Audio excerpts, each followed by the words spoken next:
Nous sommes de retour à nouveau pour une nouvelle news Xbox. Donc voilà, c'est pour ça qu'on revient donc à nouveau ici pour cette nouvelle, j'ai envie de dire, par rapport à Xbox, les amis, on n'en lâche pas. On n'en lâche pas. Franchement, tous les jours, on pourra faire une vidéo par rapport à des news sur la Xbox. Et donc, nous voici encore une fois de retour pour pour en discuter encore une fois sur cela, sur les news de la Xbox.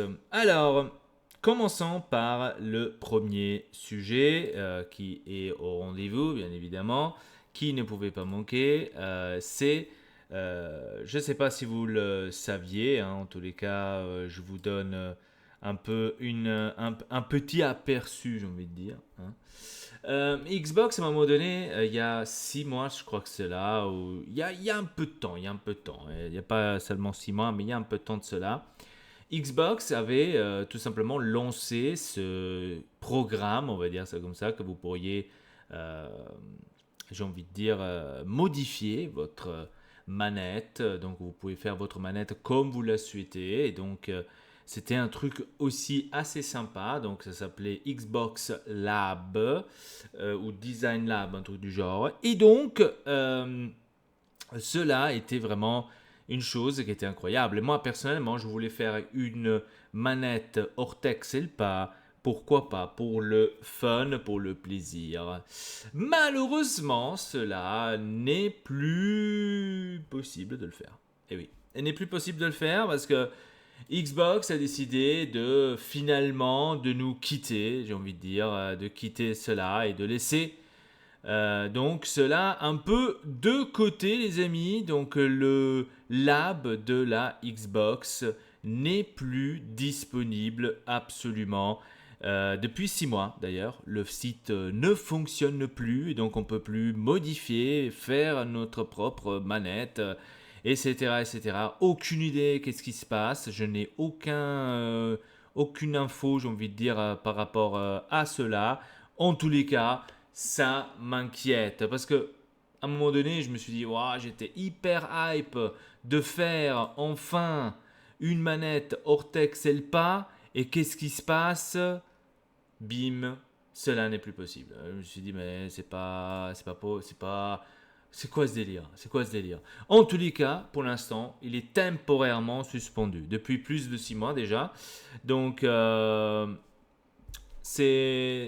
voilà, c'est un peu bizarre. En tous les cas, il est toujours possible de concevoir et de télécharger des fichiers, hein, de capuchons et des joysticks adaptatifs imprimables en 3D, de concevoir ta manette préférée, d'enregistrer tes créations. Ça, vous pourriez le faire, le partager sur les réseaux sociaux. Mais vous ne pouvez pas les commander. Hein, donc vous ne pouvez pas les créer, les commander. Aucune idée pourquoi. Je ne sais pas. Hein. Donc cette situation-là, elle est là depuis décembre 2024, les amis, que cela est comme ça. Ouais, donc je me suis dit, c'est certainement une blague. Hein. Donc là-dessus, je pourrais avoir plus de réponses, j'espère, prochainement. En tous les cas, ça serait cool de savoir quand est-ce que cela pourrait être à nouveau disponible. Est-ce que peut-être ils se sont dit non, en fait, c'est pas bien. Je sais pas, c'est pas le bon choix. C'est pas culé. Hein. En tous les cas, qu'est-ce que vous voulez que je vous dise? Qu'est-ce que vous voulez que je vous dise? C'est comme ça et donc on peut rien y faire par rapport à ça. Donc c'est quelque chose de dommage, dommage absolument parce que je m'attendais que je puisse faire, comme je vous ai dit, la manette Ortex elle pas. Et finalement, cela n'est plus possible de le faire. Malheureusement, c'est comme ça, les amis. Passons maintenant à un autre sujet, le sujet que tout le monde probablement intéresse. Xbox Series X et S continuent de plonger. Et oui, les ventes n'entasent pas, les amis. C'est malheureusement ce qui nous annonce notre ami Matt Priscatala.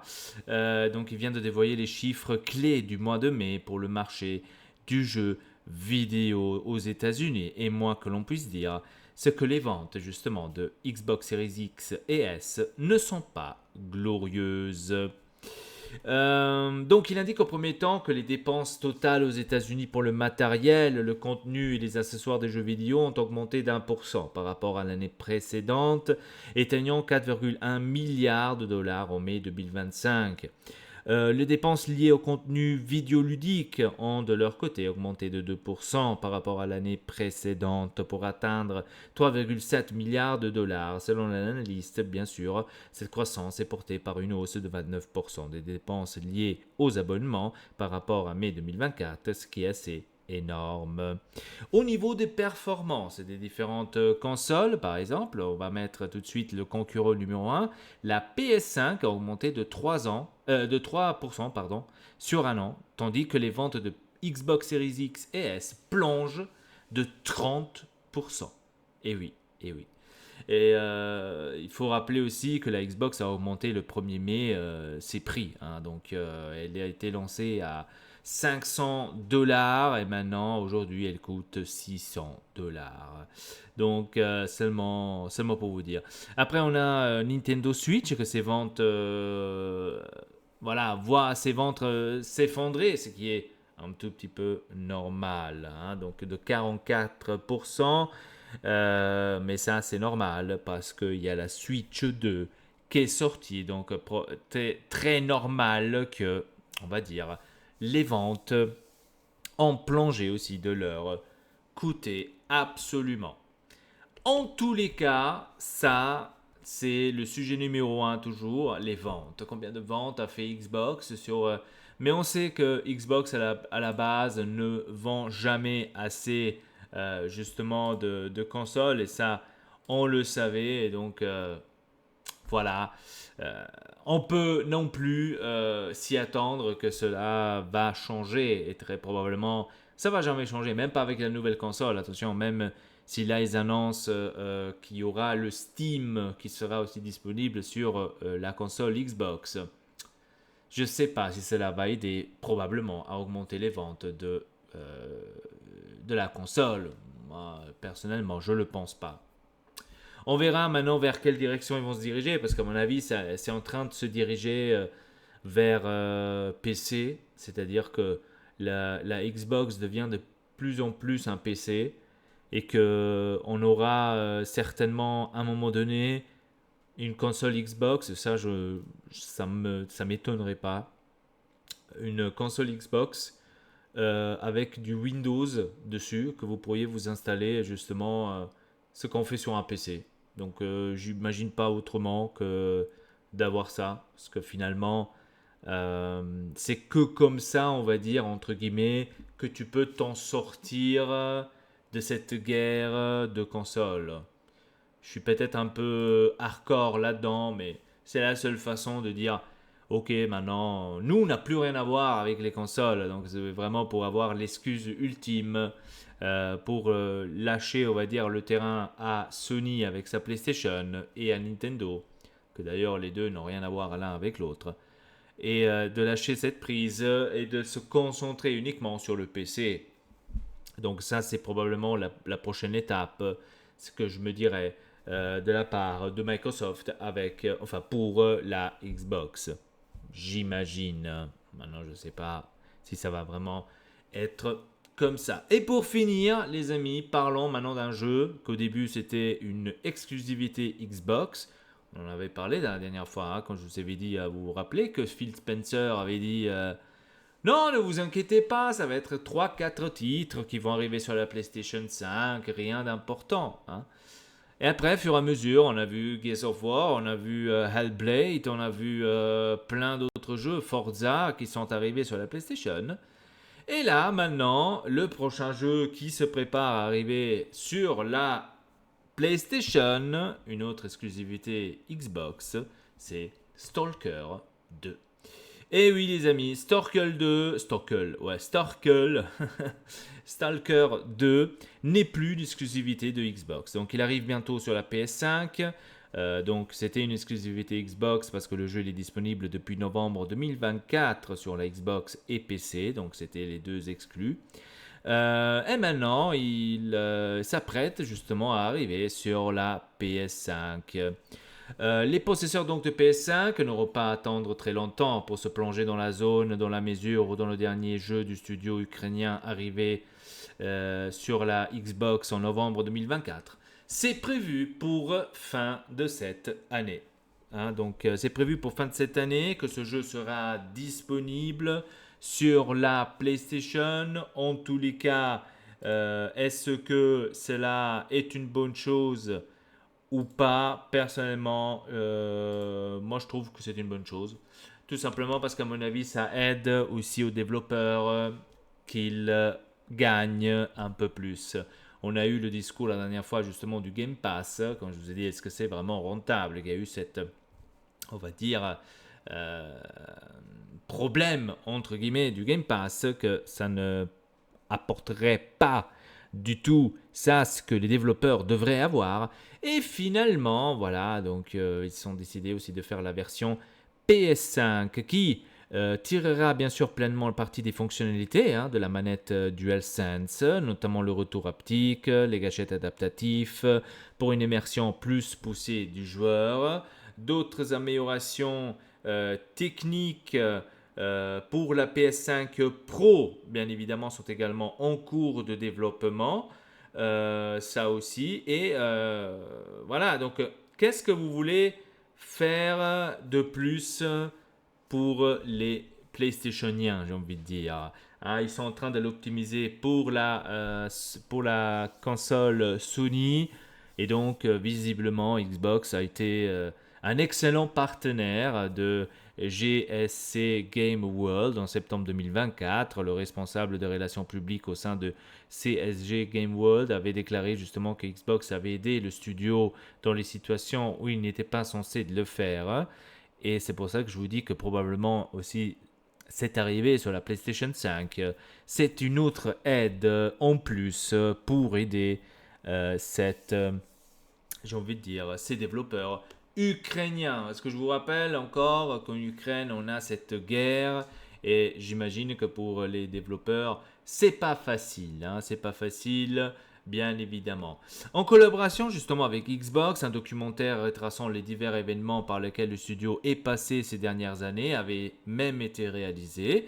Les premières sections ouvertes au public à la Gamescom au moment compliqué de la pandémie, puis du conflit opposant justement l'Ukraine à la Russie. Tout a été documenté au plus près des équipes. On voit aussi les moments qui suivent les différents reports de jeux, etc. etc. Je ne sais pas si vous vous rappelez de cela. Et donc, les amis, le jeu a récemment accueilli même une énorme mise à jour qui a notamment ajouté le support officiel des mods sur la Xbox et sur PC.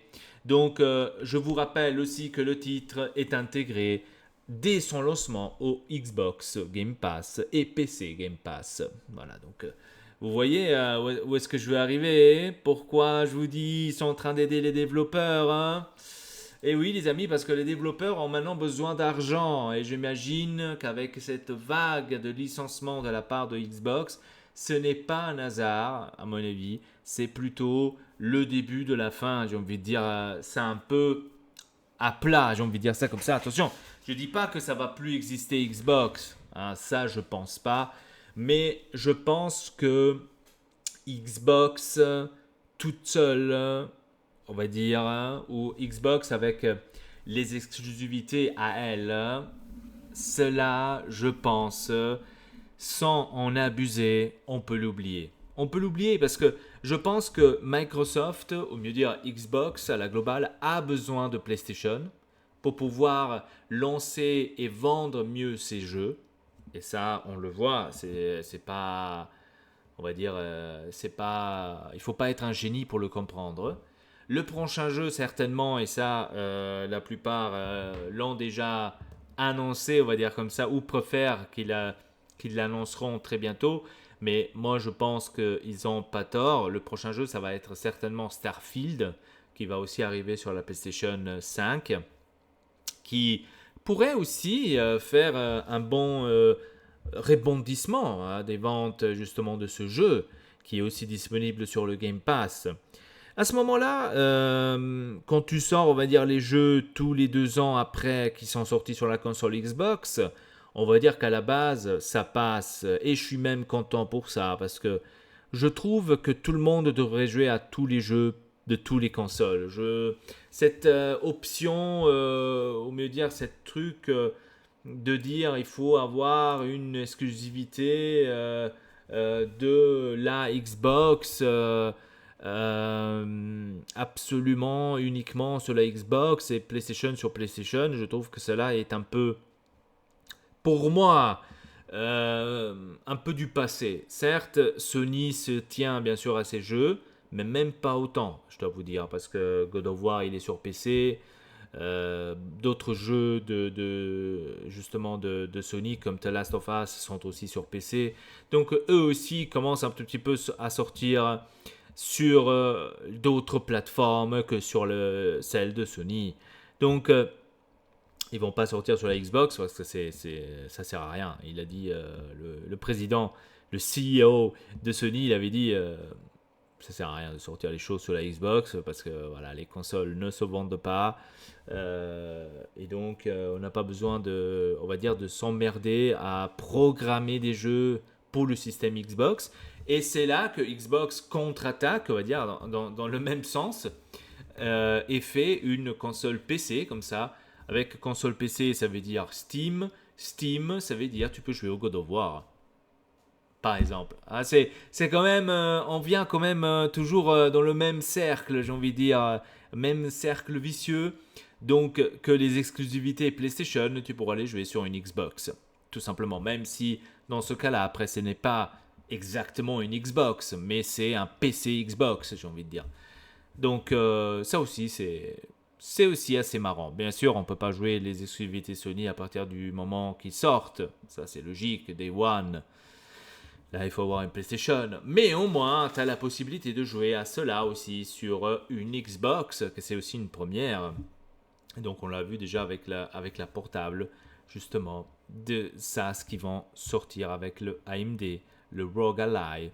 Voyons voir comment cela va se dérouler. Si à un moment donné, ils vont se dire attention, procès ici, procès là, vous n'avez pas le droit. On ne sait pas, hein, parce que Nintendo, pour les procès, ils sont forts aussi. Hein. Niveau émulateur, ah ouais, tu peux installer un émulateur Switch dessus. Attention, je vais te... je te tiens... Bref, faut faire gaffe à cela. Bref, les amis, c'était tout pour cette vidéo Xbox News. Hein. Donc, ces derniers temps, on a beaucoup de Xbox News. Je suis désolé, mais voilà, tous les news sortent de Xbox. J'ai l'impression PlayStation, de son côté, est en train, j'ai envie de dire, de dormir. Et en même temps de rester zen là devant la télé, ils se disent ah, ils sont en train de s'emmerder encore une fois, les Microsoftiens là. Oh mon dieu. Bon, on fait quoi? On sort un nouveau God of War? Ah non, on n'a pas besoin. Ouais, ok. On se concentre sur la PS6 qui sortira l'année prochaine. Donc, pour finir le game, quoi. Donc, je pense que pour le futur, franchement, niveau, on va dire, niveau se montrer qui est le patron, je crois que Sony l'a déjà plus que surmontré. Hein. Et à partir des prochaines années, à mon avis, Sony n'aura plus aucun qui pourra tenir face à eux. Parce que je ne m'attends pas de la Nintendo qui fasse le niveau de Sony. Mais on ne se l'attend pas du tout à la globale, nous les joueurs, que Nintendo fasse ça, ce que fait Sony. Donc Xbox avec Microsoft, c'était les seuls qui pouvaient tenir tête à Sony. Ils n'ont pas réussi, peut-être par des mauvais choix, peut-être par des mauvaises constructions de consoles. Aucune idée, aucune idée. Donc en tous les cas, c'est triste d'en arriver là, de dire que probablement dans quelques années, on n'aura plus la guerre des consoles, on va dire ultime, ce qu'on avait à l'époque, mais on n'aura que Sony qui vendra des milliers et des milliards de consoles de son côté, tu as Xbox, l'alternative que tu peux jouer, mais en même temps, tu pourras le jouer sur le PC. Donc voilà, mais c'est une décision qu'a pris aussi Phil Spencer, c'est une décision qu'a pris Microsoft à la globale, de s'élargir, d'être plus indépendant, d'être plus seulement système Xbox, c'est seulement là qu'ils sortent les jeux. Donc avec le Game Pass, on va dire, ils se sont élargis énormément. Voilà, donc ça aussi, il faut le dire. Bref, c'était tout pour cette vidéo. N'hésitez pas de vous abonner, laisser un petit like et aussi un commentaire ce que vous en pensez de cette tragédie, j'ai envie de dire, de Xbox, même si c'est pas tout complètement une tragédie. Et donc, sur ce, à la prochaine. Allez, salut à vous tous.